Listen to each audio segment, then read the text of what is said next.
इस्तेमाल होता है, यानी कि वजह मालूम करने के लिए इस्तेमाल होता है। मिसाल के तौर पर why did you not attend the party last night, तुमने जो है वो कल रात जो है पार्टी अटेंड क्यों नहीं की। अब ये जो है उससे वजह पूछ रहा है कि उसने जो है वो बी ने जो है पार्टी अटेंड क्यों नहीं की। तो वाई जो है वो रीज़न के लिए, वजह के लिए इस्तेमाल होता है। बी क्या जवाब देता है, बिकॉज आई वॉज सिक, क्योंकि मैं बीमार था। तो वजह क्या थी कि मैं बीमार था। तो जब कभी भी आपको किसी भी चीज़ की, किसी भी मामले के बारे में उसकी वजह मालूम करनी हो तो आप अपने सवालात को वाई से शुरू करेंगे। एक और मिसाल पे नज़र डालते हैं। Why did you leave your job, तुमने अपनी जॉब क्यों छोड़ दी। यहाँ पर ए जो है वो बी से क्या पूछ रहा है, वजह पूछ रहा है उसकी जॉब छोड़ने की। बी क्या जवाब देता है, because I found a better one, मुझे जो है वो क्या हुआ, एक अच्छी जॉब यानी कि एक बेहतर जॉब जो है वो मिल गई, इसलिए मैंने जो अपनी पिछली जॉब छोड़ दी। तो आप देख सकते हैं कि दोनों सवालात के अंदर वो वजह के बारे में मालूमात करना चाह रहा है। कोई शख्स ए जो है वो वजह के बारे में मालूमात करना चाह रहा है, तो उसने अपना सवाल किससे शुरू किया, वाई से। तो जब कभी भी आप किसी चीज़ के बारे में उसकी वजह जानना चाहते हो तो आप अपने सवालात को वाई से शुरू करेंगे। अब हम नज़र डालते हैं वॉट पर। वॉट का इस्तेमाल जो है वो थिंग के लिए होता है, यानी कि चीज़ के लिए होता है। किसी भी चीज़ के लिए आप वॉट का इस्तेमाल करते हैं। मिसाल के तौर पर वॉट आर यू डूइंग, तुम क्या कर रहे हो। B I am reading a book. A what did you buy yesterday from the mall, तुमने जो है वो कल मॉल से क्या चीज़ ख़रीदी। I bought a new pair of shoes, मैंने जो है एक नया जोड़ा जूतों का ख़रीदा। तो आप देख सकते हैं कि जब कभी भी आपको किसी चीज़ के बारे में मालूमात करनी है तो आप व्हाट से अपने जुमले को, अपने क्वेश्चंस को शुरू करेंगे।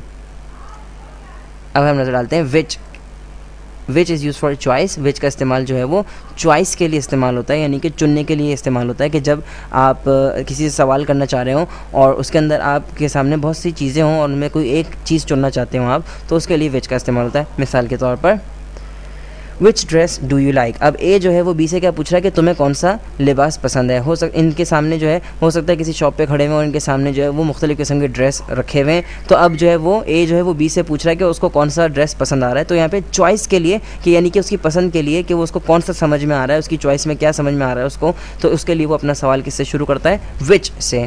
अब बी इसको क्या जवाब देता है, I like the red one, यानी मुझे जो है वो लाल वाला पसंद आ रहा है। तो आप देख सकते हैं कि आप जब कभी भी आप चॉइस के लिए, अपना चॉइस मालूम करने के लिए सवाल करेंगे तो अपना उसके लिए आप सवाल कैसे शुरू करेंगे, विच से। एक और मिसाल पे नज़र डालते हैं। विच मोबाइल डू यू लाइक, तुमको कौन सा मोबाइल पसंद है। बी नोकिया, यानी कि अब इसमें भी मोबाइल के अंदर भी चॉइस होती है मुख्तलिफ लोगों की। तो ए जो है वो बी से उसकी चॉइस के बारे में पूछ रहा है कि उसको कौन सा मोबाइल पसंद है, इसलिए वो अपना सवाल किससे शुरू कर रहा है, विच से। एक अहम चीज़ मैं आपको बताना चाहूँगा यहाँ पर, वो ये कि बराए मेहरबानी इनके लफ्ज़ ब लफ्ज़ तर्जुमे पे मत जाएँ। वैसे इनका लफ्ज़ ब लफ्ज़ तर्जुमा आपको काफ़ी मदद दे सकता है, ठीक है, यानी कि विच का मतलब कौन सा, या वॉट का मतलब क्या, या वाई का मतलब क्यों। लेकिन मैं फिर भी आपको यही बात कहूँगा कि बराए मेहरबानी इनके तर्जुमे से ज़्यादा इनके काम पर आप ध्यान दीजिए कि किस तरीके से इस्तेमाल हो सकते हैं। वैसे इनका तर्जुमा काफ़ी जो है वो मददगार साबित हो सकता है जुमले बनाने में। अब हम नज़र डालते हैं हुम पर, जो कि क्या है, ऑब्जेक्ट है किसका, हु का। फॉर एग्ज़ाम्पल, मिसाल के तौर पे, home did you give your books, तुमने अपनी किताबें किसको दी। यहाँ पर आप देख सकते हैं कि होम जो है वो किस लिए इस्तेमाल हो रहा है, ऑब्जेक्ट मालूम करने के लिए इस्तेमाल हो रहा है जुमले के। और बी क्या जवाब देता है इसका, I gave my books to Aslam. तो whom did you give your books, I gave my books to Aslam, तो मैंने किताबें किसको दी हैं, असलम को दी हैं। तो मैंने अब ए जो है सवाल पूछ रहा है तुमने किताबें किसको दी हैं, और मैं जवाब दे रहा हूँ मैंने अपनी किताबें किसको दी हैं, असलम को। तो आप ये देख सकते हैं कि असलम जो है वो क्या है, रिसीवर है।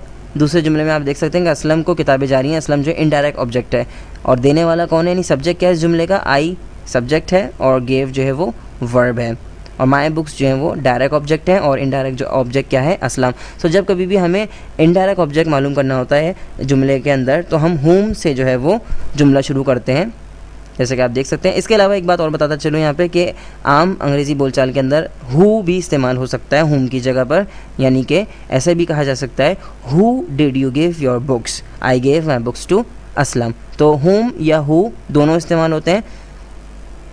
एक और मिसाल पे नजर डालते हैं, whom are you talking to, तुम किससे बात कर रहे हो, I am talking to my friend, मैं अपने दोस्त से बात कर रहा हूँ। तो यहाँ पर भी आप वही मैं बता रहा हूँ कि आप हु भी इस्तेमाल कर सकते हैं, यानी कि आप ये कह सकते हैं who are you talking to, या whom are you talking to, I am talking to my friend. ध्यान में रखिए होम जो है वो ऑब्जेक्ट मालूम करने के लिए इस्तेमाल होता है जुमले के।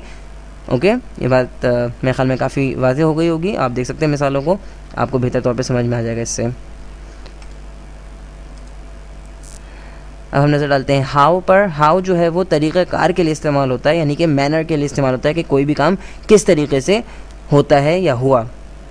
और हाउ जो है वो भी एक WH वर्ड है, लेकिन इसकी चीज़ आप देख सकते हैं कि पहले H आ रहा है, फिर O आ रहा है, फिर W आ रहा है। तो ये मत समझिएगा कि ज़रूरी है कि पहले WH ही आना चाहिए, यानी पहले W और फिर H हो। तो हाउ भी जो है वो क्या है, एक WH वर्ड ही है, क्योंकि इसके अंदर W भी है और इसके अंदर H भी मौजूद है। मिसाल के तौर पे how did he play last week, उसने पिछले हफ्ते कैसा खेला। बी वेरी वेल, बहुत अच्छा। तो आप देख सकते हैं कि ए जो है वो क्या मालूम करना चाह रहा है कि किस तरीके से उसने खेला, खेल किस तरीके से खेला गया, यानी उसने खेल किस तरीके से खेला, ये मालूम करना चाह रहा है कि वो मैनर किस मैनर से उसने खेल खेला। बी का जवाब देता है वेरी वेल, बहुत अच्छा। एक और मिसाल पे नज़र डालते हैं। How does he drive a car, वो गाड़ी कैसे चलाता है।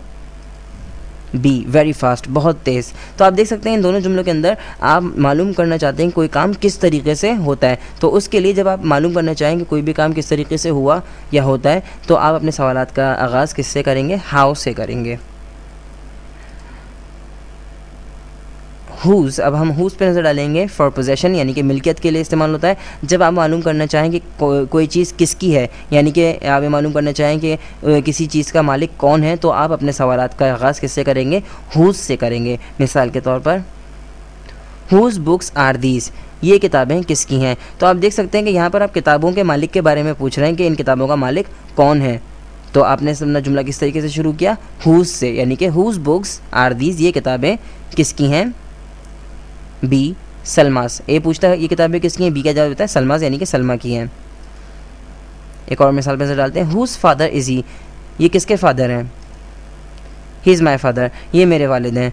तो आप देख सकते हैं कि यहाँ पर ये मकसद ये है कि किसका ताल्लुक़ किससे। यहाँ पर ज़रूरी नहीं कोई, यानी कि कोई बेटा अपने बाप का मालिक नहीं बन जाता, यानी कि ताल्लुक़ ज़ाहिर हो रहा है कि इसका ताल्लुक़ किससे है, ठीक है। और यहाँ पर आप देख सकते हैं किताबों का मालिक यहाँ पे ज़रूर है कि इस तरीके से पोजीशन के लिए इस्तेमाल हो रहा है कि किताबें किसकी हैं। आप ये दूसरे अल्फाज में ये भी देख सकते हैं कि इन किताबों का ताल्लुक़ किससे है। इसी तरीके से इस आदमी का ताल्लुक़ किससे है, यानी कि ये वालिद किसका है, तो ही इज़ माई फादर, आप देख सकते हैं कि ये मेरे वालिद हैं। तो मिल्कियत के लिए या ताल्लुक़ के लिए कि किसी चीज़ का ताल्लुक़ किससे है, और आम तौर पे मिल्कियत के लिए कि किसी चीज़ का मालिक कौन है, उसके लिए हम हुज़ का इस्तेमाल होता है, हुज़ का इस्तेमाल करते हैं कि इस चीज़ का ताल्लुक़ किससे है।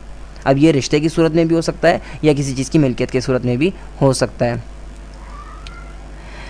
और इस सबक में से इतना ही। मुकम्मल लैंग्वेज कोर्स के लिए मेरी वेबसाइट विज़िट कीजिए, और एक्सरसाइज सॉल्व करने के लिए इस यूनिट की please visit my website www.a2zoфenglish.com। और मैं हूँ फैसल समीउल्लाह। इंशाल्लाह अगले यूनिट में आपसे मुलाकात होगी। और अगर आपको मेरा ये ट्यूटोरियल पसंद आया तो बराए मेहरबानी इस ट्यूटोरियल को रेट कीजिए और कमेंट्स ज़रूर लिखा करें, ताकि जो है मुझे पता चले कि आप की राय के बारे में, कि आपकी राय क्या है मेरे ट्यूटोरियल्स के बारे में। और आज के लिए इतना ही। इंशाल्लाह अगले यूनिट में मुलाकात होगी, तब तक के लिए अल्लाह हाफ़िज़।